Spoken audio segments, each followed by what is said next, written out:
Doctor साहब राम राम। राम राम जी भाई जी। कैसे हो? एकदम बढ़िया। पिछले वाला पॉडकास्ट बड़ा जबरदस्त गया था अपना। हाँ मतलब मैंने देखा, कई लाख लोगों ने उसको देखा अब तक। लगभग 4 लाख लोगों ने देख लिया उसको। हम्म। अब आज जो हमारा पॉडकास्ट था, जब पॉडकास्ट आने के बाद हम्म। आपकी एक बुक लॉन्च हुई थी। हाँ, रुपया और मूल्य का रुपया मापक या शोषण का साधन। शोषण का साधन। हम्म। वैसे हमने सारी बातें उसमें पॉडकास्ट में कर ली थी, वो रुपए वाली। हाँ ऑलमोस्ट। तो वो सारा मैटर उस बुक के अंदर था वो। हम्म। ओके। उसमें असल में क्या है कि किताब जो अपनी वो लॉन्च हुई थी ये आप ना। मेरे को दे दो। क्या ये? हाँ, ये हाँ, मेरे को दे दो आप। किताब जो लॉन्च हुई थी ना अपनी, हम्म। जो रुपया मूल्य का मापक या शोषण का साधन, हम्म। उस किताब में असल में हमने घनश्याम वर्मा जी जो उस किताब के लेखक हैं, हाँ। और मैं उस किताब का सह लेखक हूँ। उन्होंने आरटीआईज के जरिए पिछले 10 सालों में जो आरबीआई से, वित्त मंत्रालय से और जो केंद्र सरकार है उससे सवाल पूछे हैं, उसमें उन्होंने ये पूछने की कोशिश की है कि जो रुपया आपने हमको दिया है ये नकली है या असली है। जो लोन आप हमको दे रहे हो वो बैंक के पास है भी कि नहीं है, और जो इस लोन के बदले में जो कुर्की हो रही है वो कितनी संवैधानिक है और कितनी मतलब वैध है, लीगल कितनी है। तो वहाँ से जो क्लैरिटी हुई बातचीत की और उन सबूतों को जब हमने देखा तो मालूम पड़ता है कि आपकी जेब में पड़ा हुआ सारा रुपया ही नकली है, और जो जेब लोन में है, पड़ा? जेब में जो नोट है? जो नोट आपको पड़ा हाँ। है, और जो मोबाइल में डिजिट है, ये तो बिल्कुल उससे भी ज़्यादा नकली है, फ्रॉड एकदम से। और पूरा का पूरा जो लोन है हम्म। वो प्योर फ्रॉड है। कैसे? जैसे बैंक क्लेम करेगा कि हमने जो डिपॉजिटर्स का पैसा है वो लोन के रूप में आपको दिया है, ऐसा ही क्लेम करता है ना, बिल्कुल। कि जनता का पैसा आपको लोन के रूप में दिया है। बैंक इसका चलता इसी उससे है। इसी से चलता है। हम्म। अब बैंक, अब कॉमन सेंस की बात यह है कि अगर बैंक के पास 100 करोड़ रुपया पड़ा है तो वो लोन के रूप में ज़्यादा से ज़्यादा 100 करोड़ रुपया दे सकता है। ये तो ऐसा ही होता होगा ना, या इससे ज़्यादा भी दे देगा वो? नहीं, उतना ही दे सकता है। जितना है उससे। अब सारा का सारा पैसा अगर डिपॉजिटर्स का दे देगा तो बैंक वैसे ही खाली हो जाएगा। तो अब इन्होंने क्या खेल खेला हुआ है, आरबीआई के नियम में क्या लिखा हुआ है कि यदि बैंक के पास 100 करोड़ रुपया पड़ा है तो बैंक 1000 करोड़ का लोन दे सकता है। 100 करोड़ का तो उनके पास पड़ा है, 1000 करोड़ का कहाँ से दे देगा? भाई ये लाइन में ही फ्रॉड है, पहली लाइन। दूसरे नंबर पे भारत में जो करेंसी जो छपी हुई है वो 34 लाख करोड़ है, यानी सारा सर्कुलेशन में जो पैसा है वो 34 लाख करोड़ है। ये मापक ये कहाँ से आईडी चीज? अब आपके आरबीआई के उसमें लिखा हुआ है ऑलरेडी। हमने तो जो आरटीआई से आज लिया है। तक आज तक छपी हुई? हाँ। ये बिल्कुल हमने तो आरटीआई से लिया है। जो अभी तक छपी हुई जो करेंसी है वो 34 लाख करोड़ है, जिसमें से बहुत बड़े हिस्से का फ्रॉड 8 नवंबर 2016 में किया गया था। जब नोटबंदी की गई उस वक्त हमारे देश में 500 और 1000 रुपए के लगभग 14 लाख करोड़ रुपया था, और 2 लाख करोड़ रुपया छोटे नोटों की शक्ल में था। तो 16 लाख करोड़ रुपए से करेंसी अचानक से 34 लाख करोड़ उन्होंने छाप दी, मतलब नकली करेंसी छाप के मार्केट में फ्लो कर दी। अब जब ये नकली करेंसी आई तो एकदम से महंगाई बढ़ी। ये महंगाई बढ़ने का खेल पूरा का पूरा नीडर इंडिया जो मेरा चैनल है उसके ऊपर मैंने एक सीरीज चलाई हुई है। प्ले लिस्ट का ही नाम है रुपया मूल्य का मापक या शोषण का साधन। तो उस किताब का एक एक चैप्टर मैं ले रहा हूँ, आधे घंटे का लगभग एक चैप्टर बनता है, तो अभी तक 7 चैप्टर में उसके पूरे कर चुका हूँ। वो आप लाइव लेते हो क्लास? हाँ, वो मैं सामने बोर्ड, हमारा स्मार्ट बोर्ड है, उसके ऊपर पीडीएफ चलती है अपनी उसकी, और इधर से मैं उसको एक्सप्लेन करता हूँ कि इस लाइन का ये मतलब निकलता है। अब हमने बैंकों से पूछा कि आपने हमारे देश के पास टोटल करेंसी कितनी है और आपने लोन कितना आवंटित किया हुआ है। अब ये आरटीआई पूछा? आरटीआई में पूछा। तो अभी तो आपके पास आरबीआई की जो वेबसाइट है उसके ऊपर भी सारा का सारा आंकड़ा मिल जाएगा, या डेप्ट क्लॉक, DEBT, डेप्ट क्लॉक जो है ना, यानी कि लोन का जो क्लॉक है वो चल रहा है, तो देश के लोगों के ऊपर कितना कर्जा है इसका जिक्र आपको वहां से मिल जाएगा डेप्ट क्लॉक से। वर्ल्ड डेप्ट क्लॉक से अपने भारत के ऊपर कितना कर्जा है विदेशी बैंकों का वो भी पता चल जाएगा। बट हमने जो उनसे पूछा कि हमारे पास रुपया कितना है और आपने लोन कितना आवंटित किया होगा, तो जो आज की मौजूदा स्थिति ये है कि देश के पास जो नोट छपे हैं वो है 34 लाख करोड़, और देश के लोगों को जो कर्जा दिया गया है वो है 215 लाख करोड़। कहां से आया? दोबारा बताना। देश के पास टोटल करेंसी जो नोट छपे हैं वो है 34 लाख करोड़, ठीक है। और कर्जा दिया हुआ है 215 लाख करोड़। इतना डिफरेंस? अब अगर मान लीजिए इसमें से सबके सब लोग अपनी सारी कमाई को भी जमा करा देते हैं तो भी लगभग लगभग 180 लाख करोड़ रुपए की प्रॉपर्टी का जब्त होना तय है। और इसीलिए आप देश के अंदर देखोगे कि आपने लोन लिया था 50 लाख रुपए का, आपको भरते हुए 7 साल हो गए हैं और अभी भी 50 लाख देना बाकी है, बल्कि 52 लाख हो चुका है। ऐसा हाल तो आपको मिलेगा। जैसे आप ये बात कर रहे हो पैसे वाली, अब जब से ये डिजिटल चला है, फोन पे, गूगल पे, इसको हम यूपीआई बोल सकते हैं, यूपीआई सिस्टम जब से चला है तो हमारे पास पैसा कहीं से आ रहा है, वो डिजिटल के माध्यम से आ रहा है, हमारे पास नोट नहीं आ रहे हैं, सिर्फ डिजिटल के माध्यम से डिजिट आ रहा है। वो डिजिटल भी नहीं आ रहा, कुछ भी नहीं आ रहा, वो केवल डिजिट आ रहा है और आपको लग रहा है कि आ रहा है। मेरी थिंकिंग कभी कभी यहाँ जाती है, अगर हम जितनी भी हमारे जो अकाउंट हैं उनमें राशि पड़ी है, अगर हम बैंक के पास जाएं और सारी राशि निकलवाने की कोशिश करें सभी इंडियन, सभी छोड़िए 10% भी निकलवाएंगे तो बैंक के पास नहीं है। नहीं है। वो होना चाहिए या नहीं? ऑब्वियसली आपके रुपए में सिर्फ कागजी रुपया नहीं होना चाहिए, उस कागज के रुपए के पीछे वो तो नोट है खाली, वो रुपया भी नहीं है, डिजिट में जो शो कर रहा है उतना हमारे पास पेपर करेंसी होना चाहिए बैंक के पास, और जितना पेपर करेंसी का नोट आपको दिया जा रहा है उसके बदले का सोना भी होना चाहिए, जो हमने पिछले पॉडकास्ट में बात हाँ। रुपया ऐसा नहीं होता है, उस किताब में मैंने एक्सप्लेन किया हुआ है, वर्मा जी ने एक्सप्लेन किया हुआ है हमने, कि रुपए में मौजूद सोने की मात्रा ही रुपया है। रुपया ये कागज का नोट नहीं है, इस कागज के नोट के ऊपर तो लिखा हुआ है कि मैं धारक को 100 रुपए अदा करने का वचन देता हूं। गवर्नर ने एक प्रॉमिस का कागज, एक पर्ची दी हुई है, जैसे आड़ती पर्ची दे देता है कि मैं इसको 50 लीटर डीजल देने का वादा करता हूं, तो वो जो दुकानदार है, जो पेट्रोल पंप का मालिक है, वो आड़ती के पास पर्ची पहुंचा देगा और उससे उसकी कीमत वसूल कर लेगा। इसी तरह से जो गवर्नर है आरबीआई का, उसने आपको एक नोट दिया, एक प्रोमिसरी नोट दिया, प्रॉमिस करके कि मैं धारक को 100 रुपए अदा करने का वचन देता हूं, तो वो नोट कभी भी आप बैंक में जा करके देते हो और बैंक को अगर बोलते हो कि मुझे ये 100 रुपए चाहिए, तो वो बैंक उस 100 रुपए की देनदारी उसके ऊपर है ऑलरेडी, यानी वो चेक है बेसिकली, वो रुपया नहीं है। आपके वो जो नोट होता है ना, वो रुपया नहीं होता। वो बताया जो, हाँ, वो जो मैंने बताया कि भाई सब सभी इंडियन अगर डिजिट उसके पास हैं, पैसा उनके पास है, वो निकलवा लें, तो उस स्थिति में क्या होगा फिर?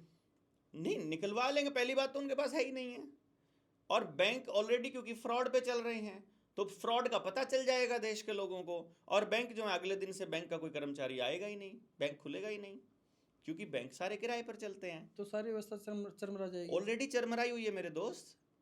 चरमराने क्या है, पूरे गांव का गांव कर्जदार पड़ा है, सबकी जमीन बैंकों में नीलाम पड़ी है, सामूहिक जमीन जा चुकी है, घर सबके लोन पर हैं, गाड़ियां सबकी लोन पर हैं, आपने कुछ चीज खरीद रखी है, एसी तक लोगों ने लोन पे खरीदे हुए हैं, आपके यहां तक कि क्रेडिट कार्ड बनवा रखा है, लोगों के कच्चे भी लोन पर हैं, तो आपका पूरा देश का प्रत्येक व्यक्ति लोन पे देनदारी में है और उतना रुपया उसके पास है ही नहीं है, तो व्यवस्था ऑलरेडी चरमराई हुई है। आप जाओ, आपके खाते में पड़े हो 20 लाख रुपया, आप जाकर मैनेजर को बोलो कि मुझे 10 लाख रुपया चाहिए, मैनेजर कहेगा दोपहर को आ जाना, कल आ जाना, परसों आ जाना, है ही नहीं है, फलानी ब्रांच से ले लो, ढिमकानी ब्रांच से ले लो, है ही नहीं उनके पास, जिसने दे रखा उसके पास भी नहीं है कोई नोट, और जिसने ले रखा उसके पास भी नहीं है, जो लोन का लेनदार है उसके पास भी नहीं है। सारा डिजिटल करके आपको डिजिट्स में भरमाया जा रहा है कि ये रुपया है, ये नोट है, ये रुपया है, ऐसा नहीं है। अब जब हम कहीं भी शॉपिंग करते हैं या फिर कहीं देते हैं डिजिटल पैसा, नोट तो हम फिर भी नहीं, वो डिजिट ट्रांसफर हो रहा है और दुकानदार को भी लग रहा है ये नोट है।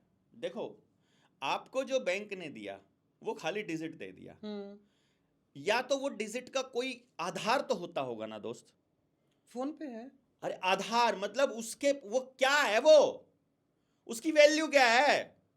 जैसे किसान ने अपने खेत में बीज डाला और उसके पास गेहूं आई या चावल आया या मक्का आया, कोई भी अनाज आया, टमाटर आया, आलू आया, उस आलू टमाटर उसके अंदर ऊर्जा स्टोर है ना सूरज की, वो ऊर्जा दे रही ना आप, उसने तो अपने शरीर की ऊर्जा खेत में लगाई और सूरज से ऊर्जा लेकर, मिट्टी से लेकर, हवा से लेकर, पानी से लेकर सारी ऊर्जा इकट्ठी करके उस भोजन में आई, वो भोजन आपको दिया, उसमें तो ऊर्जा है ना। आपके उसमें क्या है जो आपने भेजा है डिजिट उसके बदले में, उसमें कौन सी ऊर्जा है? वो ऊर्जा स्टोर होती है सोने में। पूरी दुनिया का यूनिवर्सल जो करेंसी है वो सोना है। जब किसी देश की अर्थव्यवस्था चरमरा जाती है तो दूसरे देश उससे ट्रेड करते हैं, उसकी करेंसी में नहीं करते हैं, वो बोलते हैं सोने में चाहिए अब हमको ये सारा कुछ। 2019 में वेनेजुएला में हो चुका है, जो आज भारत में होने जा रहा है और ये करने जा रहे हैं। इट्स ऑल स्ट्रैटेजिकल प्लान, ये पूरे देश को बर्बाद करने की योजना के तहत हो रहा है। चाहे शेयर मार्केट का डूबना है, चाहे डिजिटलाइजेशन करना है, चाहे हर आदमी को कर्जे पर लेकर के जाना है। अभी अभी नया मुद्दा है वेनेजुएला में के अंदर, मैं आपको पहले बता दूं, नया मुद्दा छिड़ना। वेनेजुएला में 2019 में इकोनॉमिक क्राइसिस आया और वेनेजुएला पूरी दुनिया का पहला देश बना जिसने 10 लाख रुपए का नोट छापा। 10 लाख रुपए का नोट। आप 10 लाख रुपए में क्या खरीद सकते थे मालूम है? अगर आप चावल लेने चले जाओ तो 10 लाख में कितना चावल आना चाहिए अंदाजन? बहुत आ जाएगा। कितना इंडिया में? अरे वेनेजुएला की बात हो रही है। वेनेजुएला का ने 10 लाख रुपए का नोट छापा और आप बाजार में जाकर 10 लाख रुपए का चावल लेने जाओ तो वेनेजुएला में कितने का आता होगा?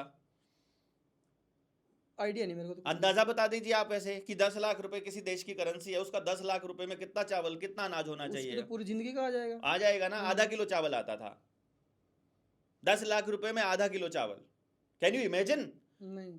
श्रीलंका के अंदर 2021 में, जिस टाइम हमारे यहाँ लॉकडाउन लगा हुआ था, श्रीलंका में इकोनॉमिक क्राइसिस जब लाया गया, ये छोटे छोटे देशों में टेस्टिंग की जाती है ताकि जब भारत जैसे देश को बर्बाद करना है तो उसके लिए वो जो पैरामीटर्स हैं कि जब किसी देश को डुबोया जाता है, जब अभी छोटे छोटे कोऑपरेटिव बैंक बंद हो रहे हैं, ये कोऑपरेटिव बैंक बंद करके क्या किया जा रहा है? टेस्टिंग की जा रही है कि कितने प्रतिशत लोग हार्ट अटैक से मर जाएंगे जब उनका पैसा ब्लॉक हो जाएगा, कितने प्रतिशत लोग सड़क पर उतर जाएंगे, कितने कोर्ट की शरण लेंगे, कितने इस पे मैनेजर्स पे अटैक कर देंगे, कितनी पुलिस की जरूरत पड़ेगी, कितनी आर्मी की जरूरत पड़ेगी, कितने ऊपर गोलियां बरसानी पड़ेंगी, इसकी सबकी टेस्टिंग होती है।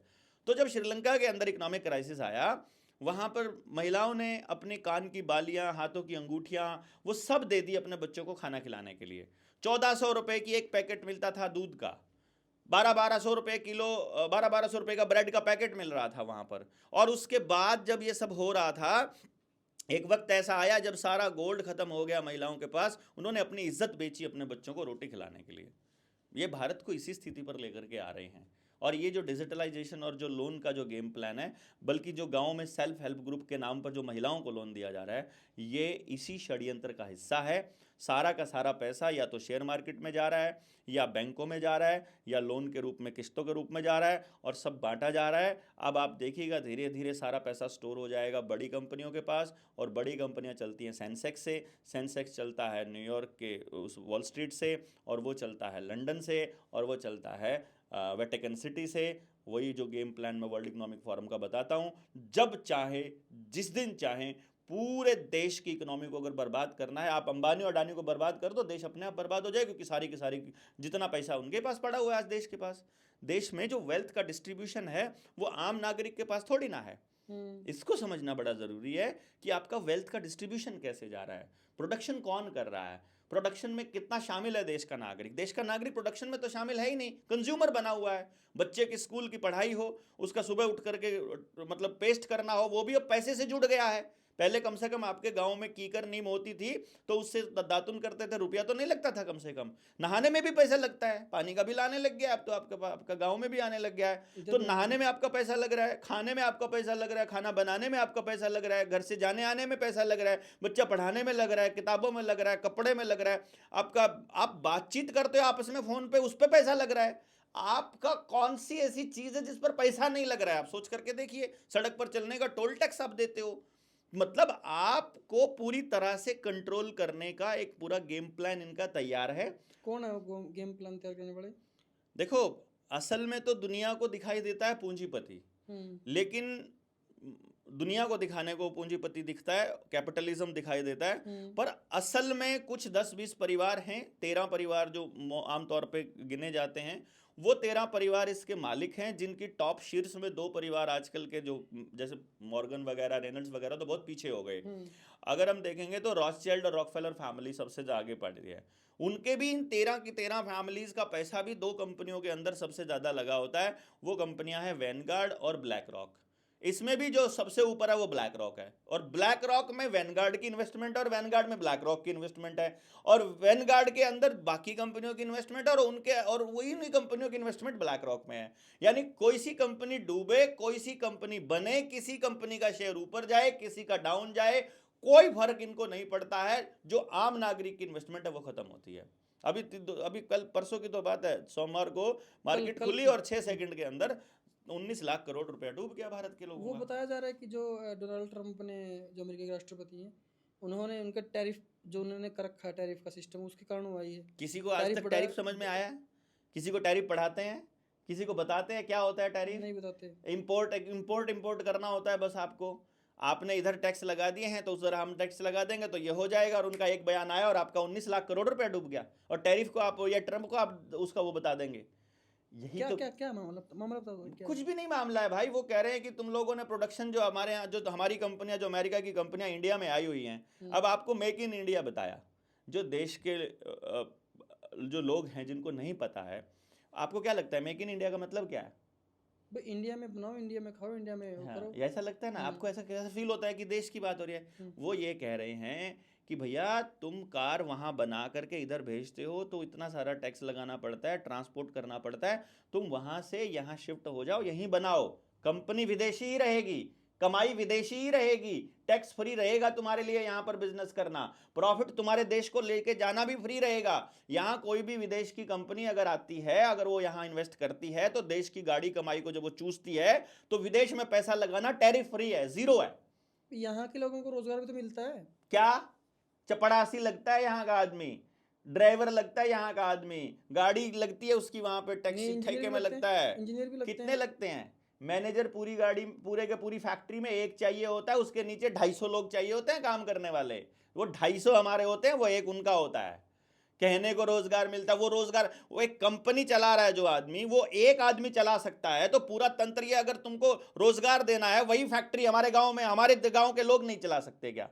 अगर यहां असंध के अंदर रिलायंस कंपनी का स्टोर खुलेगा, उस स्टोर को मैनेज कौन कर रहा है? असंध का बच्चा कर रहा है ना। असंध का बच्चा रिलायंस की कंपनी का स्टोर मैनेज कर सकता है, वो अपना स्टोर मैनेज नहीं कर सकता। तो जितना लोन तुम रिलायंस को दे रहे हो उतना लोन हमारे गांव के बच्चे को नहीं दे सकते। जितना उस कंपनी को दिया जा रहा है लोन, वो हमको नहीं दिया जा सकता। वहां पे तो सिक्योरिटी फ्री दिया जाता है, उनके तो 11-11 हजार करोड़ रुपया माफ कर दिया जाता है, हमारे लोगों को क्यों नहीं दिया जा सकता?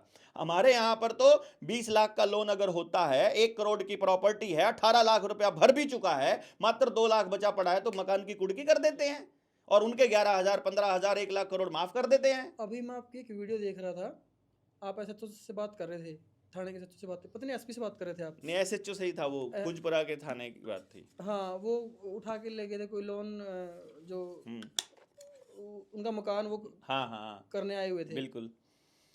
क्या था मामला? वो तहसीलदार ने आदेश दिया।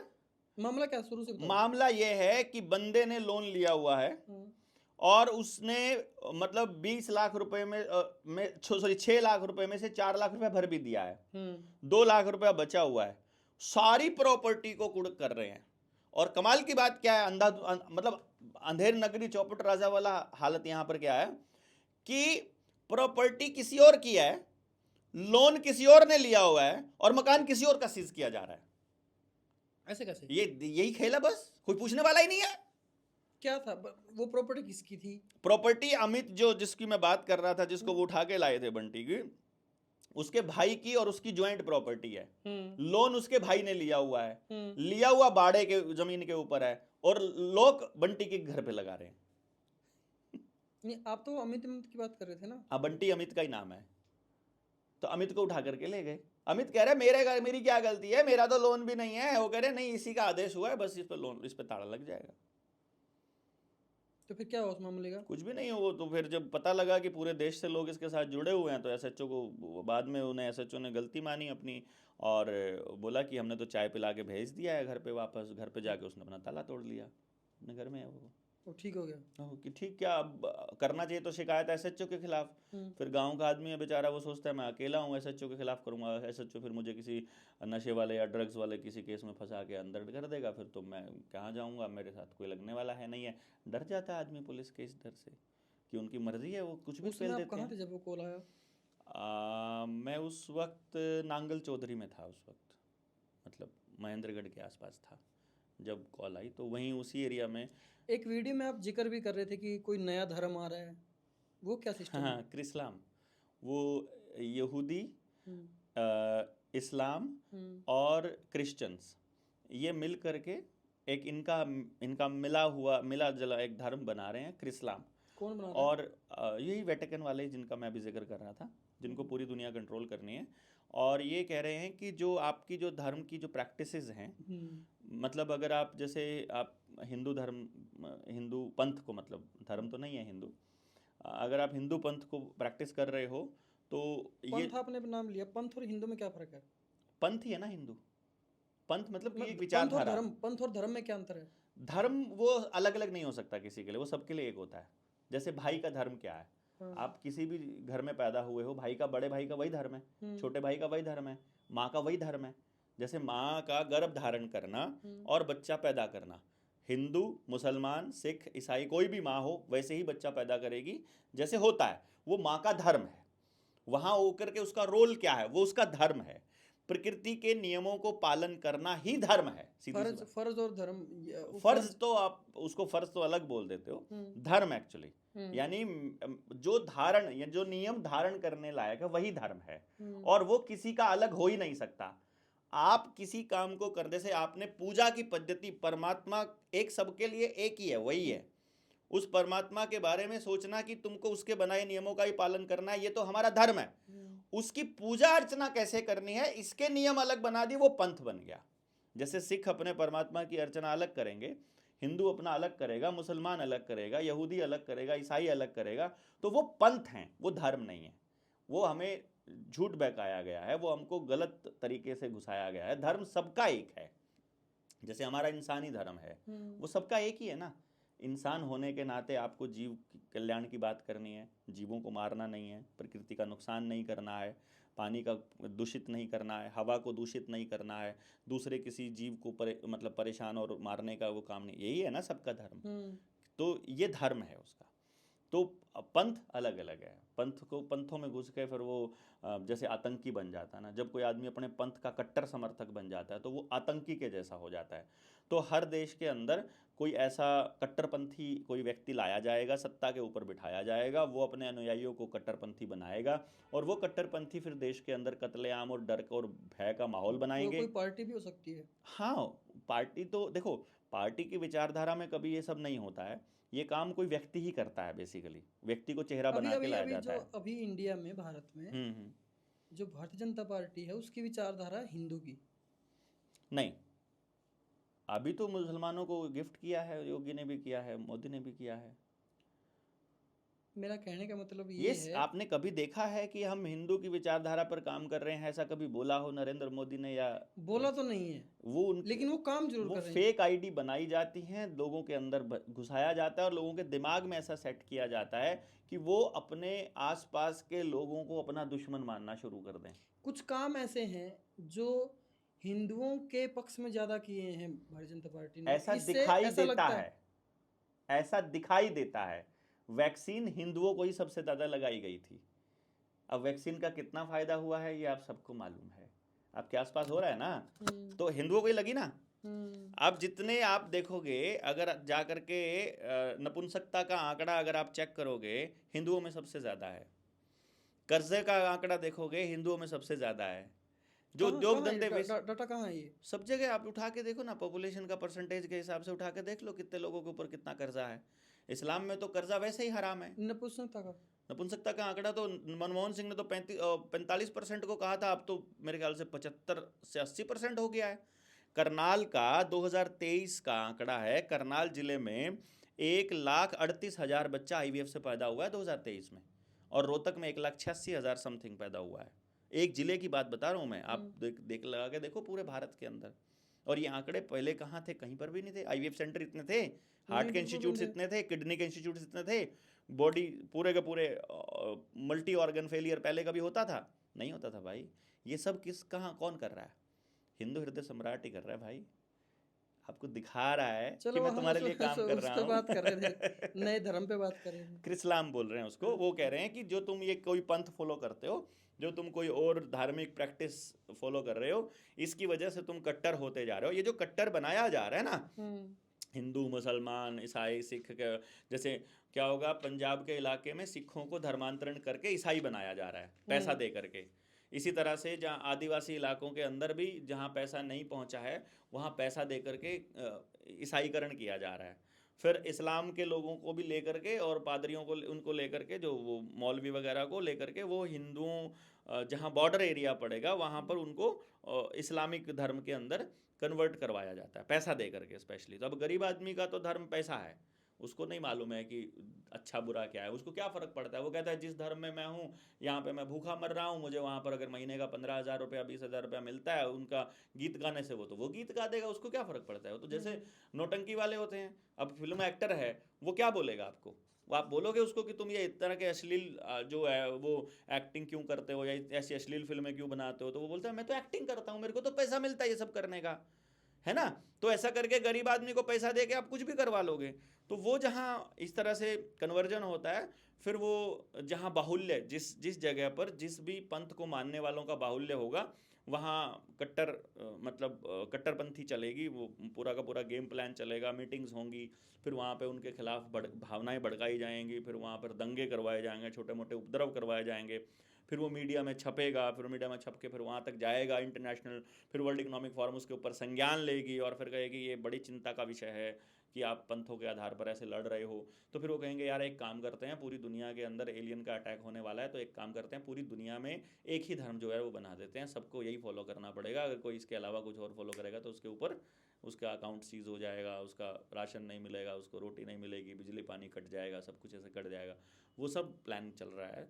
तो इसी गेम प्लान की तरफ आगे बढ़ रहे हैं। टोटल कंट्रोल जिसको कहते हैं, कि पूरी तरह से उनके ऊपर डिपेंडेंसी और पूरी तरह से उनके कंट्रोल में, जिसका नाम उन्होंने दिया है rise of the new world order. अभी नरेंद्र मोदी की 4 दिन पहले की एक वीडियो थी जिसमें पीछे लिखा हुआ था India's role in new world order. और नरेंद्र मोदी को आप गूगल पे सर्च करिए, यूट्यूब के ऊपर आपको वीडियोस मिलेंगी, आप सोचिए Narendra Modi new world order, तो न्यू वर्ल्ड ऑर्डर का कितनी बार जिक्र किया है। उसने बताया है कि पूरी दुनिया में एक नया विश्व व्यवस्था का ऑर्डर आ रहा है। अगर थोड़े शब्दों में बोला जाए तो न्यू वर्ल्ड ऑर्डर का क्या मतलब है? जैसे वर्ल्ड ऑर्डर होता है कि पूरी दुनिया में किसका साम्राज्य है। अभी जैसे क्या होता है, जैसे विश्व युद्ध लाया जाता है, ये युद्ध लाए जाते हैं, आपको मालूम है, इंडिया पाकिस्तान का हो या इंडिया चाइना का हो या रशिया और ये अब यूक्रेन का चल रहा है, या फिर मतलब किसी का भी युद्ध किसी के ऊपर अगर हो रहा है तो वो सब करवाए जाते हैं। उनके करवाने के पीछे का गेम प्लान होता है, एक तो इकोनॉमिक गेम प्लान होता है कि जो इस देश की अर्थव्यवस्था, मान लो भारत की अर्थव्यवस्था गड़बड़ा चुकी है, सत्यानाश हो चुका है, अब इसका ठीकरा किसके सर पे फोड़ना है। एक तो ठीकरा फोड़ दिया आपने पहले कोरोना के ऊपर कि एक महामारी आई थी, उसकी वजह से हमारी इकोनॉमी जो है वो डूबी। फिर अब दूसरा जो ठीकरा फोड़ना है वो युद्ध के नाम पर फोड़ दो, फिर भूकंप के नाम पर फोड़ दो, फिर सुनामी के नाम पर फोड़ दो, किसी एरिया के अंदर आप ज्वालामुखी के नाम पर फोड़ दो, कहीं पर सूखे के नाम पर फोड़ दो, कहीं पर बाढ़ के नाम पर फोड़ दो। इस तरह से वो हर जगह पर ये सारी चीज़ें लाई जाती हैं। अगर आपको नहीं पता है, द्वितीय विश्व युद्ध में ये मानव शरीर और मानव दिमाग को कंट्रोल करने की विद्या को पारंगत हो चुके हैं, उस विद्या के अंदर ये मतलब परफेक्ट हो चुके हैं। ये आदमी को अपने हिसाब से चलाने में कामयाब हो चुके हैं। ये आर्टिफिशियल रेन करवा सकते हैं, आर्टिफिशियल भूकंप ला सकते हैं। तो अभी क्या है कि दुनिया में एक इकोनॉमी आपको नज़र आती है, डॉलर का राज चल रहा है और डॉलर के सामने चाइना खड़ा है, डॉलर के सामने रशिया खड़ा है, ऐसा आपको दिखाया जा रहा है। तो अभी ये कह रहे हैं कि इस नाटक को चलते हुए बहुत साल हो गए हैं, ये नाटक ज़्यादा नहीं चल सकता है। द्वितीय विश्व युद्ध के बाद से चल ही रहा है ये, यानी करीब करीब 70-80 साल हो ही गए हैं। तो हर 100 साल बाद जो है एक व्यवस्था को बदलना पड़ता है, क्योंकि लोग बाग दुखी होने शुरू हो जाते हैं। अभी आप देखोगे पुलिस से पूरी जनता दुखी है, ट्रैफिक नियमों से पूरी जनता दुखी है, आप खेती से पूरा खितान कैसी बात दुखी कर है। रहे हो आप? हाँ जो ट्रैफिक के नियम हैं हाँ। वो तो जनता के पक्ष के लिए बनाए जाते हैं, जनता के अच्छा। एक्सीडेंट से बचें और ज़्यादा एक्सीडेंट ना हो। एक आपने और जिक्र किया, पुलिस भी तो इसीलिए है। देखो ऐसा आपको एहसास दिलाया जाता है, ऐसा इसलिए आप पुलिस वालों को भी बताया जाता है कि तुम सेवा सुरक्षा सहयोग के लिए हो। कभी जाओ थाने में, आज तक किसी थाने में पूरे सिपाहियों की पोस्टिंग नहीं हुई, आज तक किसी थाने में पूरे मामले को निपटाने के लिए स्टाफ नहीं मिला, आज तक किसी थाने में पूरे फंड्स नहीं मिले, आज तक किसी थाने को पूरी तरह से चलाने के लिए कोई व्यवस्था आज तक नहीं दी गई। सारे फ्रस्ट्रेटेड लोग बैठे हुए हैं, जाकर के पता करो, किसी भी थाने में चले जाओ, किसी भी थाने में चले जाओ। ट्रैफिक नियमों का ये होता है, आपका पोल्यूशन का सर्टिफिकेट नहीं है, आपका 1000 रुपये का चालान कट जाएगा तो आपकी गाड़ी पोल्यूशन देना बंद कर देगी, ऐसा ये ट्रैफिक नियम है। आप नहीं, तेज स्पीड इसका से ये है ना कि भाई अगर मैं पैसे दूंगा तो आगे से मैं वो कर लूंगा। हाँ, मतलब आपका वो पर्ची लगेगी, वो पर्ची से आपका गाड़ी जो है वो पर्ची से पोल्यूशन फैलाना बंद कर देगी। नहीं, जो 10 साल पुराना चालान व्हीकल का है, मतलब यही है ना कि भाई मेरे को पनिशमेंट दी जा रही है वो पैसे की। मेरे से पूछकर चालान पेश किया जाए। ये आपको मालूम है कि ये पूरा ट्रैफिक का जो डिपार्टमेंट है पूरा का पूरा फ्रॉड है, अनऑथराइज्ड है, इलीगल है। कैसे? अभी करूंगा प्रूव मैं आने वाले टाइम में, अभी हम लोग चिट्ठी भेज रहे हैं। पूरा पुलिस डिपार्टमेंट इलीगल है, पूरा पुलिस डिपार्टमेंट, चाहे सीआईए हो, चाहे सीबीआई हो, चाहे सीआईडी हो, चाहे पुलिस डिपार्टमेंट हो, और चाहे ये परिवहन ये विभाग है जो ये बोला जो मैंने ट्रैफिक वाला, पूरा का पूरा इलीगल है। इनके पास कोई ऐसा डॉक्यूमेंट एविडेंस नहीं है कि इनको अथॉरिटी किसने दिया है इनके यहाँ पर ये नियम चलाने की। कहाँ पर? भारत के अंदर पुलिस का, सीआईडी का और सारा जितने CIA भी का। पुलिस से संबंधित जितने भी विभाग हैं सबके सब पुलिस कानून 1861 से बने हुए हैं। ये पुलिस के कानून तब से बने। इसके बाद कोई अमेंडमेंट नहीं हुआ इनमें? नहीं हुआ जी जनाब, वही तो बता रहा हूँ ना। पुलिस के कानून बने 1861 में, उस टाइम बनाए गए थे क्रांतिकारियों को दबाने के लिए। उस वक्त इनको मिला था 1870 में परमिशन मिली थी अंग्रेज़ों को इस देश के अंदर ये कमर्शियल एक्टिविटी में आते हैं। ये मैं आपको बता रहा हूँ, जो पुलिस का जो काम है ये कमर्शियल एक्टिविटी में आता है, क्योंकि यहाँ काम करने वाला प्रत्येक व्यक्ति तनख्वाह लेता है, प्रॉफिट के लिए काम करता है। तो कमर्शियल एक्टिविटी भारत का हिस्सा नहीं है। भारत में कभी कोई आइटम कमर्शियली नहीं मतलब एक दूसरे को दी जाती थी। आपको अगर ध्यान हो और अगर आपने अपने पुरखों से सुना हो तो गांव में नाई जो है वो पूरे गांव के बाल काटेगा, उसका पैसा नहीं लेगा, उसके बदले में वो सेवा कर रहा है तो उसके बदले में किसान उसके हिस्से का अनाज पैदा करेगा। वो जितने घरों को लेके एक नाई का घर जो है जितने घरों के बाल काट रहा है उतने घरों का किसान अपना अनाज उसके हिस्से का दे रहा है, उतने घरों के जो चमार हैं वो अपने हिस्से के जूते उसको दे रहे हैं, उतने हिस्से का जो कुम्हार है वो उतने घड़े उसको दे रहा है, घड़ा उसको दे रहा है, मतलब जो बर्तन जो जरूरत मिट्टी के बर्तन जिस जो।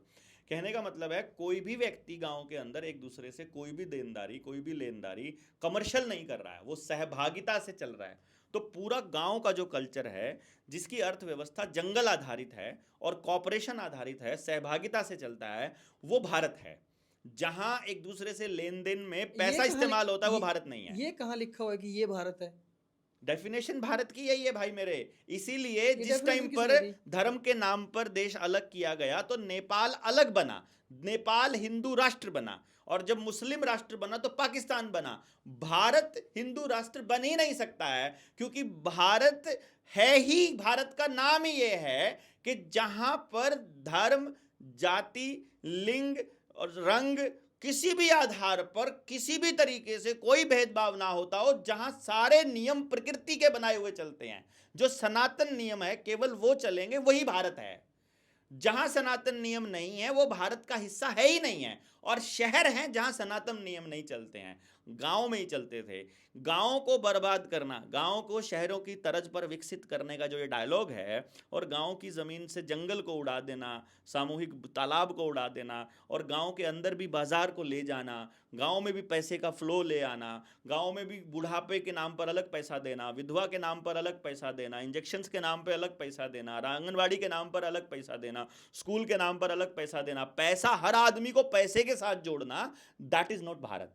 तो वो हर आदमी की मेंटालिटी को खराब करके भारत की मानसिकता को खराब करना चाहते हैं, ताकि हर एक जगह पर रोड्स जो है ऐसे करके इतना बड़ा रोड ले दिया और कह दिया इसके 10 किलोमीटर में रजिस्ट्री नहीं होगी, फिर उसके थोड़ा उधर भी रोड है उसके भी 10 किलोमीटर में नहीं होगी, तो कहीं पर कोई जगह बचेगी ही नहीं जो गांव की बचेगी, सब नगर पालिका किसी न किसी नगर पालिका के अंडर आ जाएगी और भारत खत्म हो जाएगा। ये भारत को खत्म करने की साजिश है, जिसको शहरीकरण कह रहे हैं, जिसको व्यापार आधारित व्यवस्था कह रहे हैं। यही न्यू वर्ल्ड ऑर्डर है, जहां भारत को खत्म किया जा रहा है। और पूरी दुनिया में भारत एक ऐसा एकमात्र देश है जो प्रकृति के नियमों से चलता है। दुनिया में कोई और देश ऐसा नहीं है जहां सारी ऋतुएं एक ही जगह पर हों, सारे मौसम एक जगह पर मिलते हों, जहाँ थार का रेगिस्तान देखना है वो भी यहाँ मिलेगा, आपको स्विट्ज़रलैंड घूम के आना है कश्मीर घूम ही आइए, आपको बर्फ़ देखनी है बर्फ़ मिलेगी, आपको गर्म मौसम देखना है गर्म मिलेगा, आपको ठंडा देखना है ठंडा, पिछले समंदर देखना है समंदर, आपको सब कुछ मिलेगा। पिछले वीडियो में लगभग 1 घंटे की हमारी बातचीत थी जी। तो उसमें जो लगभग कमेंट थे ना उस वीडियो के नीचे, हाँ ऐसे तभी ये तो पागल हो गया, तो ये कैसी कैसी बातें कर रहा है, ये इसको कुछ पता नहीं है, ये कौन सी रिसर्च करके आया है, ये कौन है, ये इतनी बहकी बहकी बातें क्यों कर रहा है, क्या क्या सिस्टम है वो। देखो देखो दोस्त, 2-3 चीज़ें हैं। आप ना बिल्कुल बिल्कुल ही अलग बातें कर रहे हो, ऐसी बात कोई भी नहीं कर रहा। तो क्या हम अलग बात नहीं कर सकते? पहली बात तो ये है। हम बातें तो कर सकते देखो हैं। उन कमेंट्स, जो ऐसा कमेंट करने वाला व्यक्ति है, सबसे पहले उसकी मानसिकता पर मुझे तरस आता है कि क्या इस देश के अंदर अलाप से अलग बात करना कोई जुर्म है? आप जैसे बात करते हो, क्या मुझे वैसे बात करना मेरी मजबूरी होनी चाहिए? नहीं, मैं आपसे अलग नहीं सोच सकता? बिल्कुल सोच पहली सकते बात तो ये है। हो। दूसरी बात ये कि क्या हमारा दिमाग इतना ओपन नहीं होना चाहिए कि यार ये बात जो कर रहा है, इस बात में कुछ तो लॉजिक नजर आ रहा है। ऐसे तो नहीं हो सकता मैं बिल्कुल इलॉजिकल बात कर रहा हूं, ऐसे तो नहीं हो सकता ना। भारत एक धर्मनिरपेक्ष राष्ट्र है। भारत देश, इससे पहले भारत किसी सीमा में बंधा ही नहीं था। आपने कभी नोटिस किया, जिसको अखंड भारत की संज्ञा दे रहे हैं, वो सारी की सारी रियासतें गांव से चलती थी। गांव का अपना एक स्ट्रक्चर था, गांव का, हर गांव का अपना एक राज सिस्टम था, हर गांव की अपनी एक पंचायती राज था, हर गांव के अर्थव्यवस्था अलग थी। कहीं समंदर किनारे कोई गांव है वो अलग तरीके से काम कर रहा है, जंगल आधारित व्यवस्था है वो कहीं अलग तरीके से, जड़ी बूटियां जहां पर हो रही है वहां आयुर्वेद का चल रहा है, जहां शिक्षा का है वहां अलग है। क्या आपको नहीं लगता है कि पूरे देश के अंदर जो रियासतें थी वो गांव का आधारित थी? कभी जाकर के आपने चेक किया मेरी बात में कितनी सच्चाई है कि ऐसा क्या था 1860 से पहले या 1600 से पहले, 1600 से पहले, जो रुपया मूल्य का मापक और शोषण या शोषण का साधन किताब है, उस किताब में मैंने एक्सप्लेन किया हुआ है हम सब लोगों ने, कि उस किताब में ये बताया हुआ है कि 1600 में जिस वक्त ईस्ट इंडिया कंपनी भारत में आती है, उस टाइम भारत पूरी दुनिया के अंदर व्यापार में नंबर 1 है। और अगर कभी उसका रैंक नीचे चला जा रहा है नंबर 2, तो नंबर 1 पे चाइना आ रहा है। यानी जो एशिया के दक्षिण हिस्से में ये सारा हिस्सा है, चाइना और भारत जिसको कह रहे हैं, इन्हीं हिस्सों में आपके सब प्रोडक्शन हो रहा है।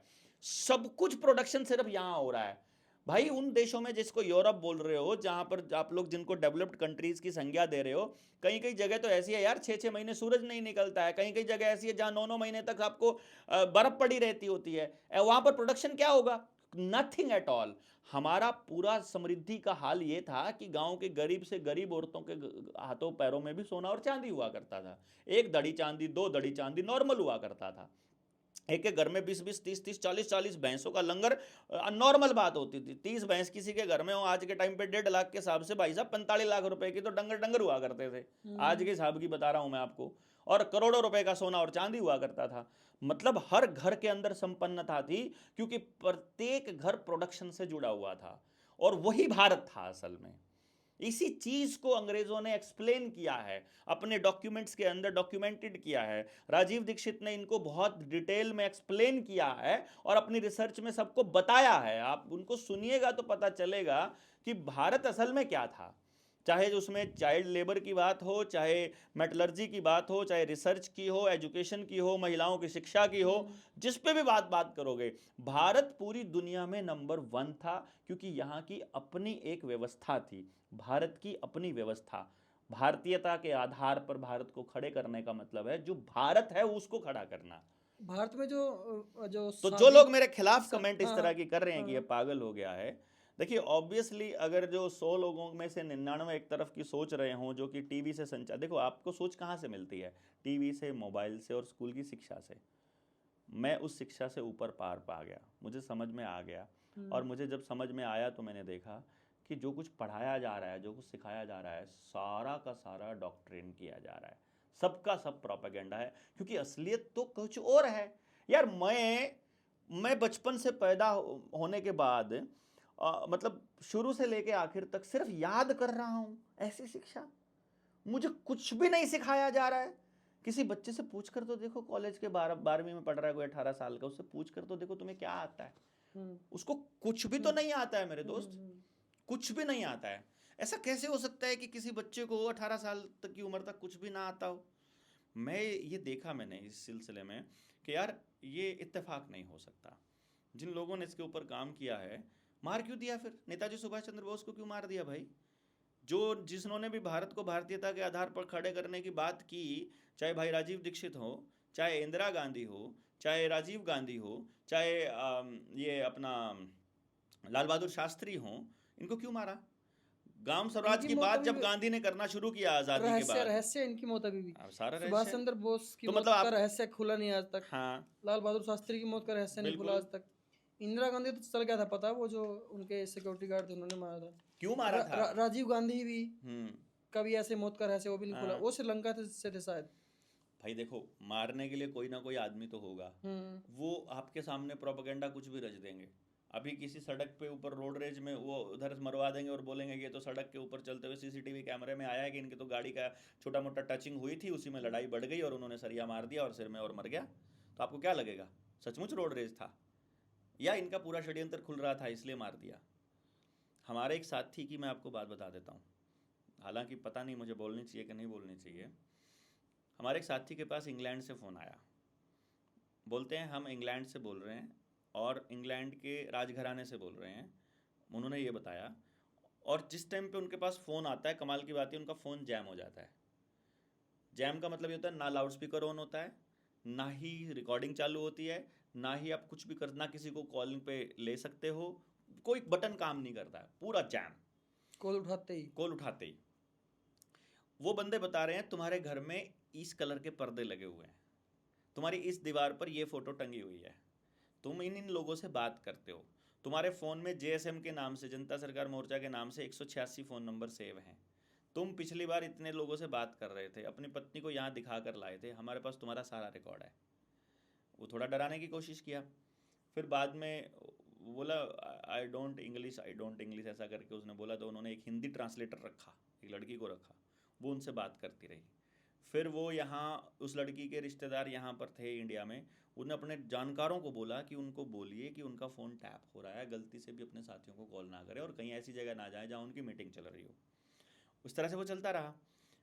आज सुबह, आज की बात बता रहा हूँ मैं, आरबीआई से कॉल आया उनके पास, क्योंकि हमने वो चिट्ठियाँ भेजी हुई तो उन्होंने भी भेजी हुई थी, आरबीआई को भी, गवर्नर को भी, प्राइम मिनिस्टर को भी, सबको भेजी वित्त मंत्रालय में।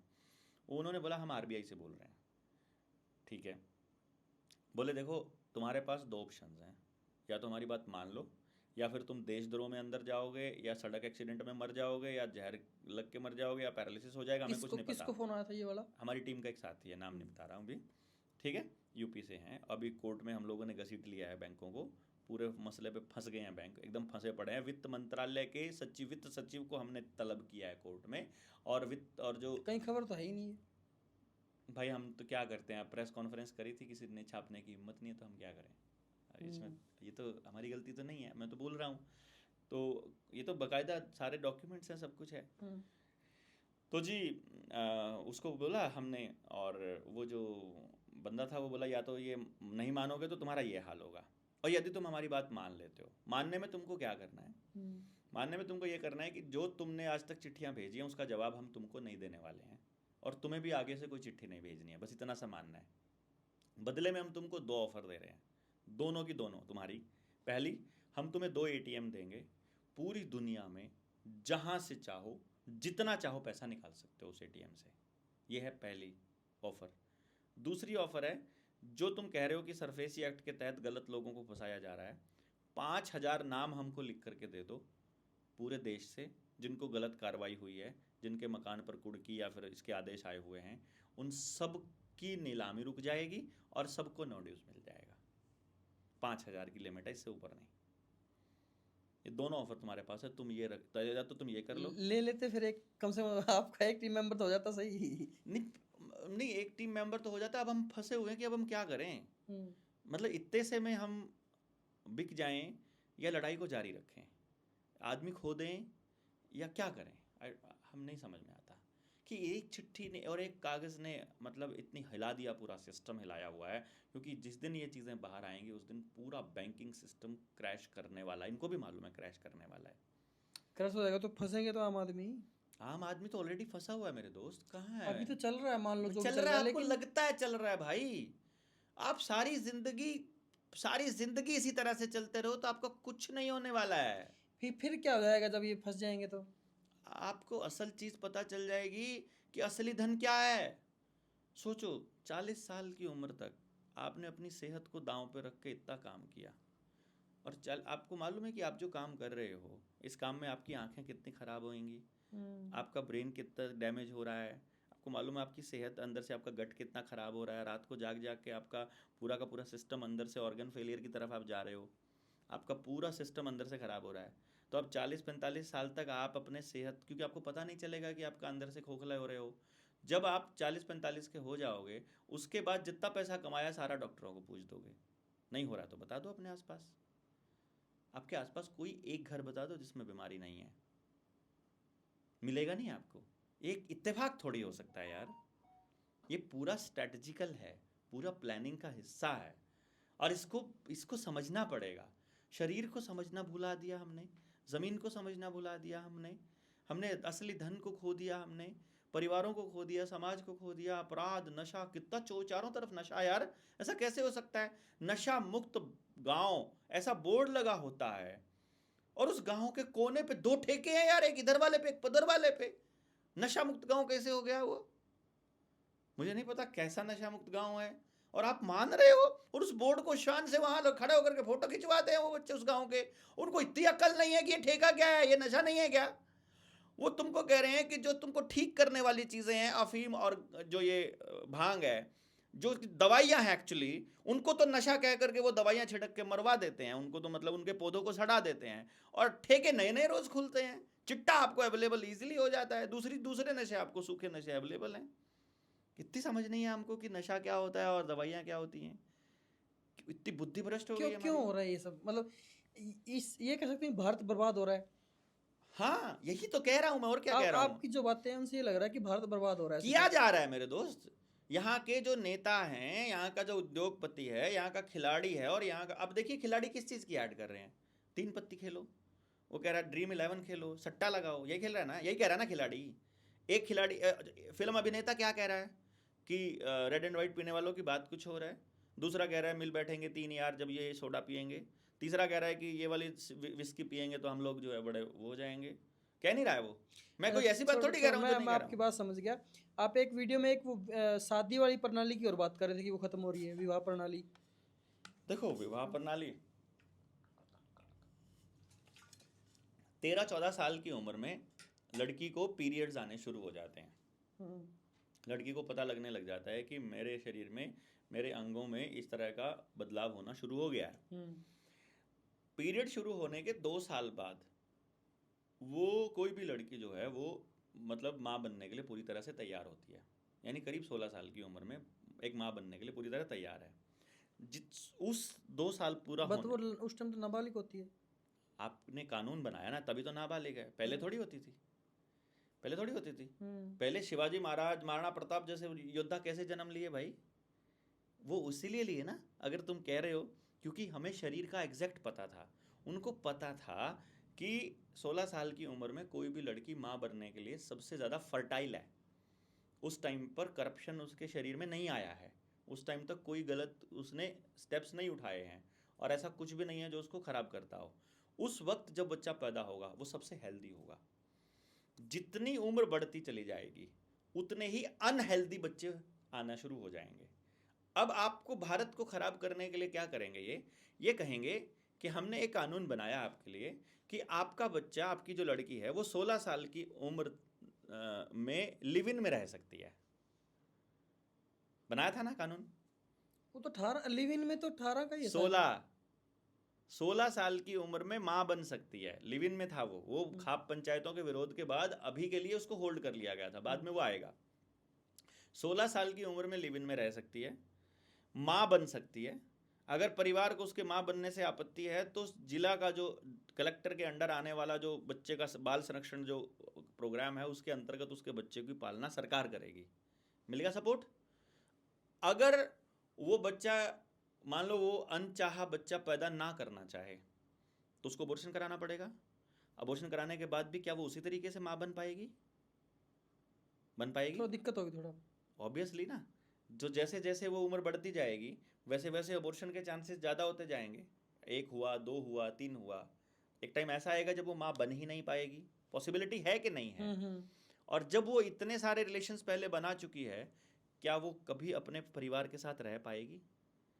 क्या वो उस तरीके से रह पाएगी जैसे निष्ठा के साथ और प्रेम के साथ? नहीं, मुझे नहीं लगता रह पाएगी। आपको लगता हो, आप फेमिनिस्ट हो, आप कुछ भी बात करते हो, आपकी मर्जी है, मुझे नहीं लगता है। क्या ये प्लानिंग के साथ नहीं लग रहा है आपको? फिर वकील सलाह दे रहा है लड़की को कि तुम्हारा पति तुम्हारे साथ पिटाई करता है ना, तुम्हें इसकी माँ का नाम भी लिखवाना पड़ेगा दहेज वाले मामले में, इसके बाप का भी लिखवाना पड़ेगा, तब साले घुटनों पे आएंगे, तब तुम्हारी बात मानेंगे। होता नहीं है क्या? गलत नाजायज हुआ ना तो कानून बनाया ना इन्होंने। मैरिज टूटेगी कि नहीं टूटेगी? जिस परिवार के को उस लड़की ने गलत इल्ज़ाम लगा करके फंसाया है, क्या वो परिवार कभी भी उसको बेटी की नज़र से देख पाएगा? नहीं। क्या वो हस्बैंड उसे कभी भी प्रेम कर पाएगा? नहीं कर पाएगा, कभी नहीं कर पाएगा मेरे दोस्त।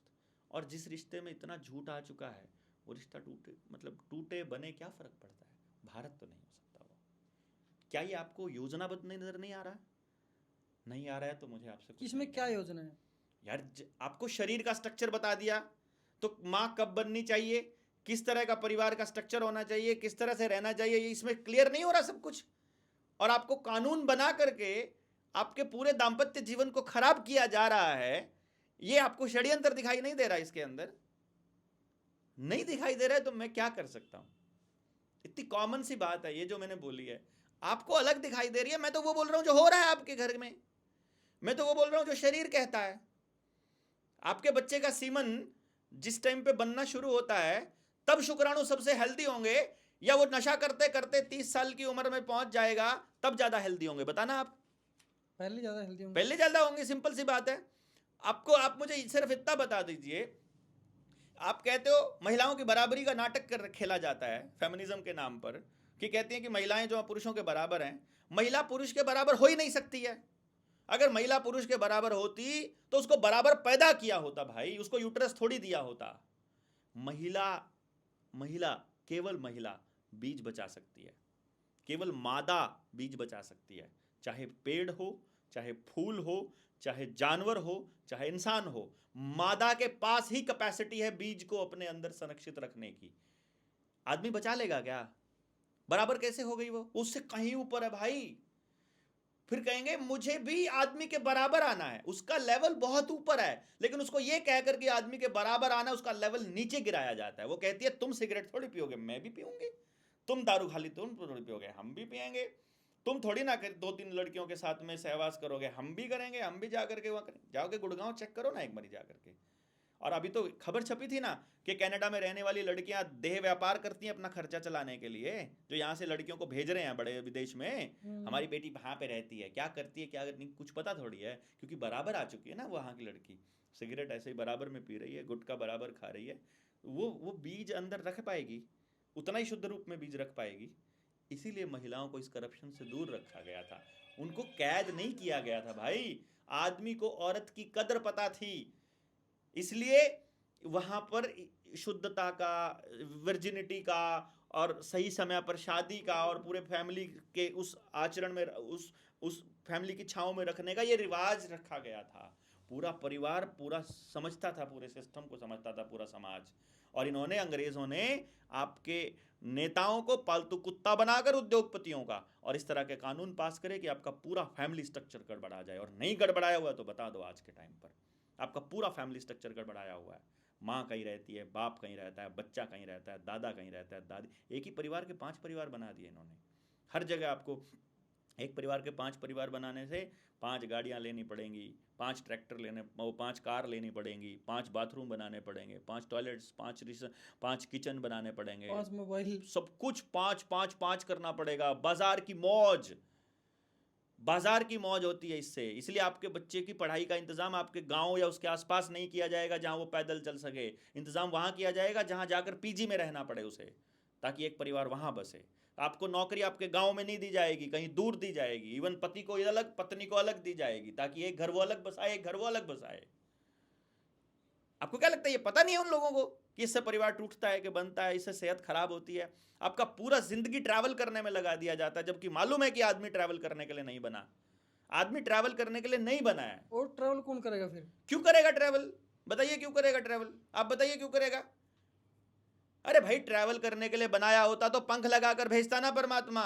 जिनको भेजा है उनको भेजा नहीं है क्या? तुमको लगाने में क्या तकलीफ थी उसको? तुमको गाड़ी पहिया बनाने की जरूरत क्या थी? बताओ, गाड़ी बनाने की जरूरत क्या है तुमको? करते क्या हो वहां जाकर के, जो तुम अपने गांव में नहीं कर सकते, जो वहां पर नहीं कर सकते जहां से आप पैदा हुए हो? आपका जो ट्रैवल करवाना है ये षड्यंत्र का हिस्सा है। पूरा ट्रैवलिंग आपको बर्बाद करने के लिए है। बच्चा साइकिल चलाने के लिए नहीं बना है। रीढ़ की हड्डी खराब होती है। 16 साल तक उसकी हड्डी को पकने दिया जाए, दौड़ने दिया जाए। दौड़ना भी कच्चे में, पक्का नहीं होना चाहिए, ईंटें नहीं होनी चाहिए, रोड सड़क पे पक्का नहीं होना चाहिए, लेकिन सब पक्का कर दिया हरामखोरों ने। आप इसलिए सबके घुटने खत्म हो रखे हैं। कच्चा चलने को छोड़ा ही नहीं है। पानी अंडरग्राउंड नीचे ना जा पाए, रिचार्ज ना हो पाए, इसलिए सब कुछ पक्का कर दो। खेत हैं तो, हाँ, खेत हैं तो वहां से नीचे से ही निकाल करके पानी दे रहे हैं आपको। नहर का पानी थोड़ी आ रहा है, नीचे से निकाल रहे हैं। और आसपास में सफेदे लगा दिया, यूकलिप्टस, जो सारा पानी चूस जाते हैं। नहीं लगाए तो बताओ। ये तो है। हाँ, तो फिर पॉपुलर पे आपको फायदा इसका मिलेगा। एंडिंग क्या है फिर? एंडिंग आपकी गुलामी है। अगर आपने नहीं समझा तो, अगर आपको समझ में आ गया कि पानी बर्बाद हो रहा है, आपको समझ में आ गया कि गेहूं आपकी फसल है ही नहीं है, गेहूं और चावल आपकी फसल नहीं है, हरियाणा की फसल नहीं है, पंजाब की फसल नहीं है, क्यों दिया जा रहा है भाई? पता नहीं है कि इससे कैंसर होता है? सरकार को नहीं पता है क्या? मेरे को जैसे अदने से आदमी को पता है कि गेहूं से कैंसर होता है, ये अमेरिका की फसल है, हमारी नहीं है, हमारे मोटे अनाज हैं। वो ख़त्म कर दिए, हमको पेस्टिसाइड दे दिया, यूरिया दे दिया, बीज ख़त्म कर दिया, आपका डंगर ख़त्म कर दिए। अब आज के टाइम पे बीज के ऊपर चला हुआ है ना। अभी बीज वालों ने क्या कहा कि जो ये बीज का नया कानून बना है, इसके विरोध में अब हमने 1 हफ्ते के लिए अपनी दुकानें बंद रखी हैं, और जब तक बातचीत नहीं होगी बीज नहीं देंगे हम किसान को। सोचो, किसान के पास अपना बीज नहीं है, वो खेत में कुछ भी नहीं बो पाएगा। और अब एफसीआई के पास अनाज भी नहीं है, एफसीआई के पास अनाज नहीं है, बीज टाइम पर वो बो नहीं पाया। देश में अनाज की किल्लत होगी कि नहीं होगी? होगी। फिर आपको भी गेहूं खरीदने के लिए, अपने बच्चे को ब्रेड का पैकेट खिलाने के लिए आपको भी देह व्यापार करना पड़ेगा कि नहीं करना पड़ेगा? शायद वहां तक तुम जाने की परेशानी तो होगी। अरे भैया, परेशानी कितने दिन? अभी सिर्फ साइलोज में पड़ा है अंबानी अडानी के पास गेहूं, सिर्फ उनके पास अनाज पड़ा है। और उनके लिए अग्निवीर अभी 4 साल की पूरी करके आ रहे हैं, आ चुके हैं, भर्ती हो रहे हैं अभी रिलायंस में। सारे के सारे बंदूक लेके खड़े होंगे अनाज लेने के लिए चलोगे तो। आप अपना अनाज भी नहीं ले पाओगे, क्योंकि खेती के जो कानून है उनमें ये मेंशन किया हुआ है कि अडानी को अगर चाइना से एक एक्सपोर्ट का ऑर्डर आया हुआ है कि तुम्हें इतना गेहूं भेजना है हमारे पास, तो सरकार भी उसके साइलों से गेहूं लेकर के जनता को नहीं दे सकती है। और किसान खेत में उगा नहीं पाएगा, क्योंकि देसी बीज के लायक ज़मीन छोड़ी नहीं है, और हाइब्रिड बीज जो है बाजार दे नहीं रहा है। ये 2-1 साल चल जाए बस, फिर देखो तुम। जिस टाइम पे बारिश की ज़रूरत नहीं है उस टाइम ज़रूरत से ज़्यादा बारिश करवा दो, जिस टाइम बारिश की ज़रूरत है उस टाइम पे सूखा करवा दो। पॉसिबल है ना, प्रैक्टिकल हो चुका है ना, कर चुके हैं ऑलरेडी, वो कर दो। देखो, मौसम 2-4 मौसम ख़राब हुए नहीं, और फिर आप अच्छा, एक लास्ट टॉपिक हो रहा है, लोकतंत्र एक भ्रम। ऑब्वियसली, आपको क्या लगता है लोकतंत्र है इस देश के अंदर? देखो कमाल की बात, इस देश में 2014 में पहली बार नरेंद्र मोदी प्रधानमंत्री बन के आया। 2009 में लाल कृष्ण आडवाणी प्रधानमंत्री पद के उम्मीदवार था। लाल कृष्ण आडवाणी को मिले 24% वोट, यानी भाजपा को मिले 24% वोट। जिस टाइम पर 2014 में पूरे भारत के अंदर कांग्रेस का जबरदस्त विरोध है, एंटी कांग्रेस वेव है, और नरेंद्र मोदी के ऊपर हजारों करोड़ रुपए अडानी ने वेस्ट कर दिया है, खर्चा हो रहा है, मीडिया के अंदर पूरा प्रोपेगेंडा चल रहा है, तब भी मात्र 31% वोट आए, मात्र 7% वोट बढ़ा नरेंद्र मोदी का। वो क्योंकि कांग्रेस ने जो ईवीएम सेट की हुई थी अपने हिसाब से की हुई थी पहले, ठीक है। अच्छा, ईवीएम कांग्रेस के हिसाब से सेट हुई थी? क्या बात करते हो, अच्छा एम ही थोड़ी दो बार प्लान कर लेगा। आपको क्या लगता है कांग्रेस और बीजेपी में आपको फर्क नजर आ रहा है? जिस टाइम 2014 में प्रधानमंत्री पद की शपथ ली नरेंद्र मोदी ने, 288 जो पार्लियामेंट के मेंबर थे उनमें से 144 तो वो थे जो पहले यूपीए में थे 2014 में। 200, हाँ 2014 की आंकड़ा उठा के देख लो ना, मिल जाएगा आपको कितने लोग। ये असल में कांग्रेस और बीजेपी आपको अलग नजर आ रही है। ये तो जब पता लगता है 42 साल से कांग्रेसी, ये अपना छोटू राम का नाती, फट से वीरेंद्र सिंह, मैं क्यों नाम लूं किसी का, पहुंच गया सीधा बीजेपी में, मलाई खाई पूरी। जब हरियाणा में वेव बनी कांग्रेस की, फिर वापस चला गया। तो आप इसको कांग्रेसी कहोगे कि भाजपा ही कहोगे? अब तो वो वापस कांग्रेस में आ गया, कांग्रेस ही आपको लगता है यार वो कांग्रेसी है? मैं फिर से कह रहा हूं आपको, राहुल गांधी को आज तक नहीं पकड़ पाए ये लोग। ए राजा कोयला घोटाले में ए राजा बरी हो चुका है। किसी को भी 2014 से लेके आज तक किसी भी भ्रष्टाचारी को सजा दिला पाए क्या? एक भी आदमी के खिलाफ सबूत नहीं मिले। अगर लालू के ऊपर कोई कार्रवाई की थी तो कांग्रेस ने की थी, ये नहीं कर पाया आज तक। हुड्डा के खिलाफ बोलता रहता है प्रॉपर्टी डीलिंग में, हुड्डा ने 12,000 एकड़ बेची थी, इधर सेज बनाया था जो झज्जर का, लेकिन इसकी औकात नहीं है किसी को भी पकड़ के बैठ जाए। तो जो मैं बता रहा था कि 31% वोट मिले और आपको लगा मेजोरिटी की सरकार बन गई, अरे उस वक्त भी 69% तो खिलाफ हैं। नहीं समझे? समझ गया। तो आपको लोकतंत्र कैसे हो गया कि देश की चुनी हुई सरकार कैसे हो गई? और वो कानून बना रही है, अभी बीएनएस बना, भारतीय न्याय संहिता, आईपीसी को उठाया एज इट इज। जब जनता सरकार मोर्चा ने ये डिमांड उठाई थी कि आईपीसी 1860 में अंग्रेजों का बनाया हुआ कानून इस देश के ऊपर लागू क्यों है, उस कानून को एज इट इज बीएनएस बना करके पुलिस को ज्यादा पावर दे करके वो लागू कर दिया कि जुलाई 2019 से ये लागू हो जाएगा, जब 2019 की सरकार बनी। आपको पता है जब वो पास हुआ उस वक्त 177 पार्लियामेंट के सदस्यों को निलंबित किया गया और तब वोटिंग हुई। निलंबित क्यों किया गया? निलंबित किया गया क्योंकि वो विरोध में थे, पास ही नहीं होता, वो 2/3 मेजोरिटी से पास करना था, 2/3 मेजोरिटी से पास हो नहीं सकता था। तो पहले जो जो विरोध में कैंडिडेट थे सबको निलंबित किया एक रात में अध्यक्ष ने। आपको पता भी नहीं ना, देखो कमाल की बात, देश में किसी को नहीं पता कि सबको निलंबित कर दिया। और कमाल की बात यह है कि राहुल गांधी की इतनी औकात नहीं है कि वो इसका विरोध कर दे, क्योंकि इसका मतलब है वो भी वहीं से चल रहा है। अरविंद केजरीवाल कभी बोला इस मुद्दे पर? कोई नहीं बोला। जिस मुद्दे पर साइलेंट रहना होता है सबके मुंह पर ताला लग जाता है। कोरोना के मुद्दे पर कोई सच बोला? अभी जो ये हैदराबाद के अंदर कॉलेज के अंदर जमीन, वो जो जंगल साफ किया जा रहा है, हाँ, उसमें भी कोई नहीं बोल रहा। देख लो आप, तेलंगाना में सरकार किसकी है?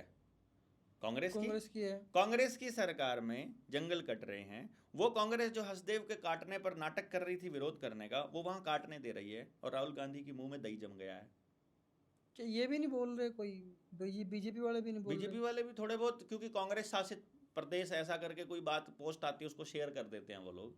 लेकिन बड़ी बात क्या है भाई कि इधर से आदिवासियों को भी बर्बाद किया जा रहा है, जो इस देश के असली मूल निवासी हैं, जो असली भारतीय हैं, और इधर से गाँव को भी बर्बाद किया जा रहा है, जो हमारी पूरे भारत की अर्थव्यवस्था का मूल है। प्रोडक्शन को भी ख़त्म किया जा रहा है और प्रोडक्शन को लोगों में से मतलब डिस्ट्रीब्यूट करने की बजाय, डिसेंट्रलाइज करने की बजाय पूरे प्रोडक्शन को सेंट्रलाइज किया जा रहा है और आपका सब कुछ जो है वो लूट लूट के कंपनियों को भरा जा रहा है। ये कोई इत्तेफाक नहीं हो सकता।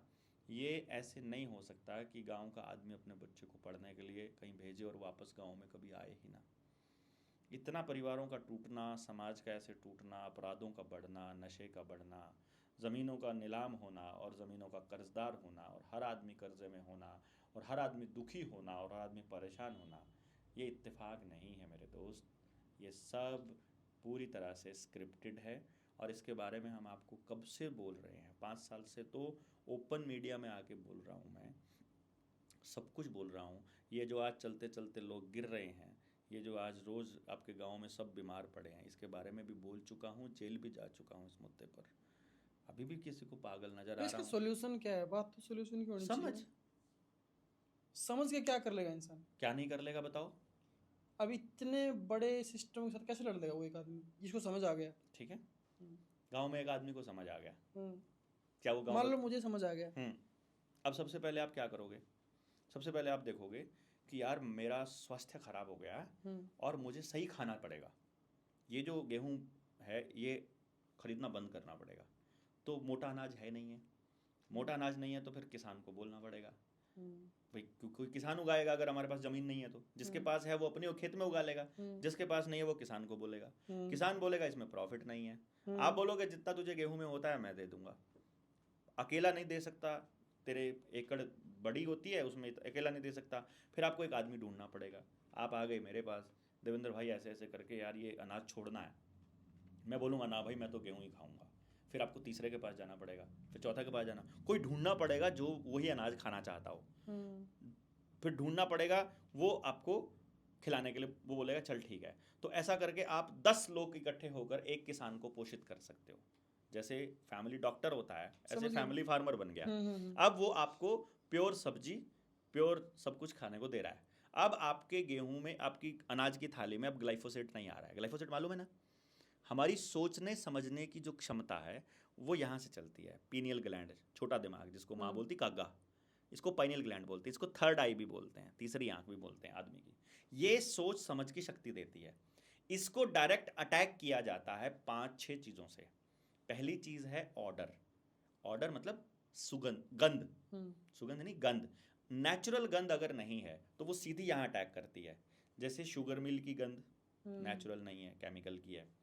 जैसे डिओड्रेंट की सुगंध, गंध, सुगंध नहीं गंध, पाउडर की गंध, साबुन की गंध, शैम्पू की गंध, पेट्रोल डीजल की गंध, इसके केमिकल से धुआं निकलता है इसकी गंध, कैरोसिन ऑयल की गंध, जो केमिकल की कोई भी गंध है, या वो जो मच्छर जलाने वाली वो होती है उसमें से जो निकलती है गंध, जो भी चीज़ वो है वो सीधा पिनियल ग्लैंड को मारती है, डाउन मारती है। ठीक है, सोचने समझने की क्षमता डाउन करती है। तो अब आपको पता चल गया, अब आपको इन चीज़ों का इस्तेमाल नहीं करना। पता लग गया ना? समझ, इसलिए बोला समझ बोल रहा है, पता कि सोचने समझने की ताकत यहाँ से चलती है। तो आपके घर में कोई भी ऐसी चीज़ नहीं होनी चाहिए जो केमिकल से चलती हो। पता लग गया? नंबर 2, दूसरा अटैक जो स्पिनियल ग्लैंड पे होता है वो फ्लोराइड से होता है। तो आपका जो टैप वाटर है, जो खेत जो पानी दिया जाता है उसमें फ्लोराइड मिला करके देते हैं ये लोग। सुबह सुबह आप जाके देखो, पानी की टंकी में कोई काम करने वाला दोस्त हो, उसको बोलो कि तुमको कोई पाउडर दिया जाता है क्या, उसमें क्या होता है पूछना जरा, नहीं है तो केमिकल लैब के लिए भेज दो। आपके पास तो लैब भी नहीं होती भाई साहब, टेस्ट करने के लिए लैब भी नहीं के पास है कि क्या क्या दे रहे हैं वो आपको। तो आपको फ्लोराइड दे दिया। अब पता लग गया कि फ्लोराइड से पिनियल ग्लैंड पे नुकसान होता है, तो इसका क्या इलाज है? पानी को उबाल करके पियो, और केटल में नहीं उबालना, बिजली की तार में नहीं उबालना, मतलब लोहे के पतीले में उबालोगे तो ज़्यादा बढ़िया रहेगा, स्टील वाले में भी नहीं, लोहे के पतीले में उबाल दिया। ठीक है, ये तो हो गई खाने पीने की बात। तो अभी यहीं से आ रहा है ना, यहीं से समझ आ रही है ना। अभी ग्लाइफोसेट आपको नहीं, ग्लाइफोसेट किस में होता है? यूरिया, पेस्टिसाइड, डीएपी, इसके अंदर ग्लाइफोसेट होता है, वो भी अटैक करता है। चौथी चीज जो अटैक करती है वाईफाई करती है। तो अपने फ़ोन को, जैसे मेरे पास एक बैग है जो एंटी रेडिएशन बैग है, मैं बॉडी को टच नहीं करता अपने फ़ोन को। और फ़ोन रेडिएशंस को बंद करके रखो, डाटा को बंद करके रखो, जब सो रहे हो तो घर में बंद करके रखो। मालूम पड़ गया? 5वीं चीज़ एल्यूमिनियम। एल्यूमिनियम का कोई भी बर्तन आपके पास नहीं होना चाहिए। रोटी रैप करने के लिए एल्यूमिनियम फॉयल नहीं यूज़ करनी, गर्म करने के लिए एल्यूमिनियम का पतीला नहीं यूज़ करना, एल्यूमिनियम की बाल्टी घर में नहीं यूज़ करनी। छठी चीज़ नैनो प्लास्टिक, फैलेट्स जिसको बोलते हैं, उसमें होता है नैनो प्लास्टिक में। प्लास्टिक की कोई भी चीज़ या पैकिंग की कोई भी आइटम, उसमें नैनो प्लास्टिक है, वो भी आपके सीधा सीधा ये अटैक तो करती है। बिल्कुल डाउन चलेगा। वो मोटा मोटा बताओ। अभी मोटा मोटा देखो, अब जब आप बचना चाह रहे हो, अब आपको पता चल जाए शरीर कैसे काम करता है, पता चल जाए खाना क्या है, पता चल जाए हेल्दी कैसे रहना। अब मेरे को 29 साल हो गए, मैंने कोई टेबलेट नहीं ली, मैं कभी मतलब एलोपैथी की कोई ड्रग्स नहीं लेता। मैंने आज तक 2 ड्रग्स लिए एलोपैथी की। एक भिरड़ लड़की थी और मुझे भाषण देना था, एलर्जी ना हो इसलिए सिट्राजिन खाई थी एक दिन, और एक दिन पथरी का दर्द हो गया था। तो मुझे तब तक नहीं मालूम था कि होम्योपैथी में एक दवाई आती है, नाम भूल गया उसका, मैं उसका नाम भूल गया, जो अचानक पथरी के दर्द को भी खत्म कर देती है। क्या क्या रखोगे अगर इस मुझे दिमाग पता में? होता अगर मुझे पता होता, अभी मेरे को था, दिमाग में था जब बोलते बोलते, अभी दिमाग से गया, अगर मुझे मालूम होता तो मैं वो इंजेक्शन भी नहीं लगवाता दर्द वाला। दोबारा मैंने ना अल्ट्रासाउंड करवाया, ना मैंने पथरी का कोई किया, पानी दबा के पिया और वो निकल गई होगी, पता नहीं, आई डोंट नो, बहुत साल हो गए। 20 साल मेरी शादी को हो गए, मेरी पत्नी ने कभी आज तक एलोपैथी नहीं खाया, मेरे बेटे ने 12-13 साल से नहीं खाया, हमारे घर में आता ही नहीं कुछ भी। अब मेरे घर में फ्रिज है, ना कभी आज तक उसमें कोल्ड ड्रिंक रखी गई, ना कभी उसमें पानी रखा गया, ना उसमें कभी सब्जी रखी गई जाई। मतलब हम लोग क्या करते हैं, हफ्ते वाले दिन चाहे हमें कितनी दूर जाना पड़े, जिस खेत में बिना केमिकल की सब्जी हो रही है वो लेके आते हैं, बिना फ्रिज के रख दो। अगर वो केमिकल वाली सब्जी होगी सुबह तक ऐसे ख़त्म हुई मिलेगी, और केमिकल वाली होगी तो बिना केमिकल की होगी ऐसे मिलेगी, एक हफ्ते तक खराब ही नहीं होती। ठीक है। दूध, 40 से कम उम्र के लोग हो तो दूध पी सकते हो, 40 के बाद दूध छोड़ना पड़ेगा आपको। दूध के प्रोडक्ट कोई भी है, दूध का कोई भी प्रोडक्ट है, चाय है, दूध है, मवा है, कुछ भी। हाँ, फिजिकल काम करते हो चाहे 70 साल के हो फिर भी खाओ दबा के, फिर कोई दिक्कत नहीं है। फिजिकल काम अगर छोड़ दिया तब की बात है। शरीर का स्ट्रक्चर समझ आ गया तो मालूम पड़ गया क्या खाना है क्या नहीं खाना है। बीमार नहीं पड़ोगे तो आधे तो ठीक वैसे ही रहोगे। फिर स्टडी करना, आपको टाइम ही नहीं दिया जाता कि आप पढ़ पाओ थोड़ा बहुत भी नई चीज़ों को, किसी तरह से समझो। अब मैंने इतनी सारी बातें बोल दी, सर्च करो ना, खाने की आइटम है, आपको नमकीन दी जाती है, कौन सा तेल इस्तेमाल होता है मालूम ही नहीं है, कॉटन सीड ऑयल। कॉटन कैसी है भारत में? BT cotton. बीटी कॉटन क्या है? Genetically modified. जेनेटिकली मॉडिफाइड के ऊपर ब्राजील ने 2020 में रिपोर्ट जारी की थी कि जो भी आदमी या जीव जेनेटिकली मॉडिफाइड आइटम खा रहा है, या वो या उसकी संतान नपुंसक या बांझ होगी। तो जो खा रहे हो, जो अपने मेहमानों को परोस रहे हो, वो सारा का सारा जेनेटिकली मॉडिफाइड आइटम है। कौन से टमाटर में मछली का जीन है, कौन से खीरे में कौन सी चीज़ है, मालूम नहीं है ना, तो खा रहे हो और खिला रहे हो, अपने परिवारों को बर्बाद कर रहे हो। समझ ही समाधान है, पता लग गया कौन सी चीज़ बढ़िया है, कौन सी चीज़ खानी है, कौन सी नहीं खानी है, कहाँ जाना है कहाँ नहीं जाना है, काम कौन सा करना है, हो गया समाधान। उसके लिए लोगों को जगाओ और आसपास गांव का पूरा माहौल तैयार कर लो। इसी के लिए तो लगे हैं। 8 जुलाई को अपनी किताब का विमोचन कर रहा हूँ मैं, जिसके अंदर पूरा सोल्यूशन होगा।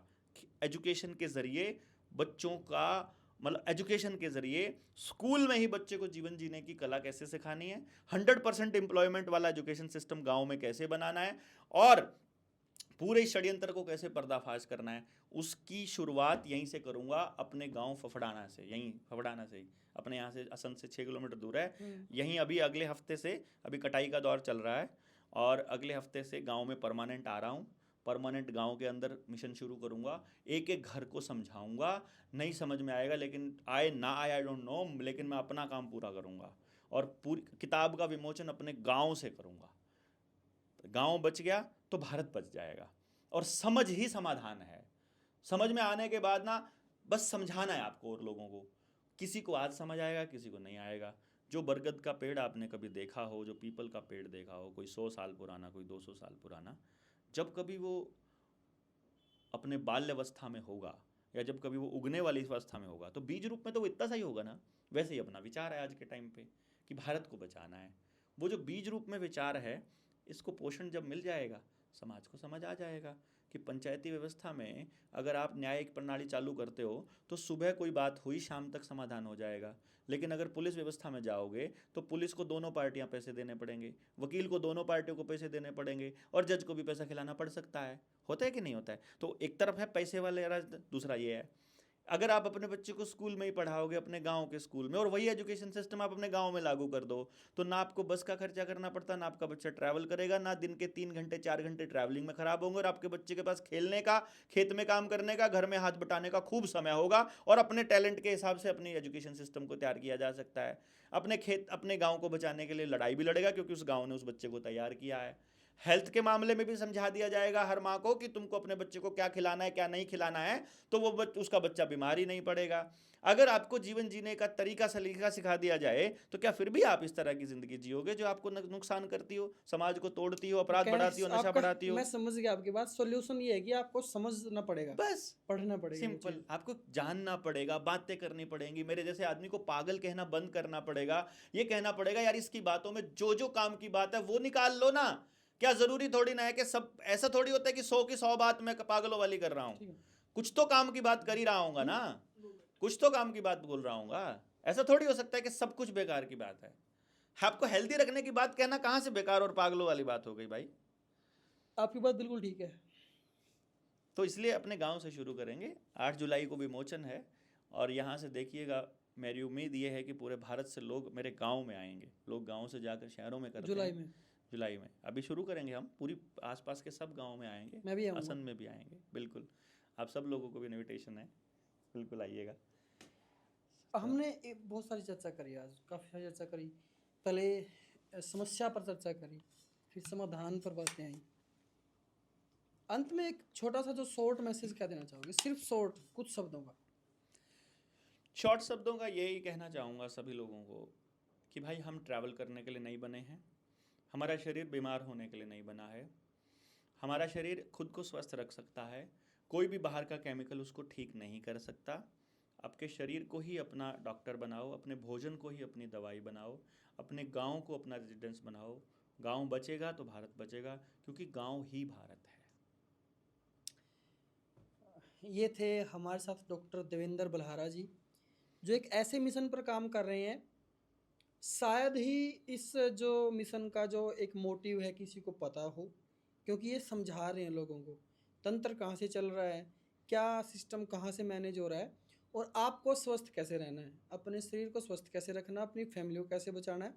तो बहुत कुछ इस पॉडकास्ट से आपने सीखा होगा। नहीं, हमारा मिशन बड़ा क्लियर है। सही बताऊँ, एक थोड़ी सी आप कंटिन्यू कर लेना, मैं आपको अपना मिशन बता देता हूँ। हमारा मिशन है बड़ा कमाल का, जो मैसेज में मैं बोल नहीं पाया, मैं आपको बता देता हूँ।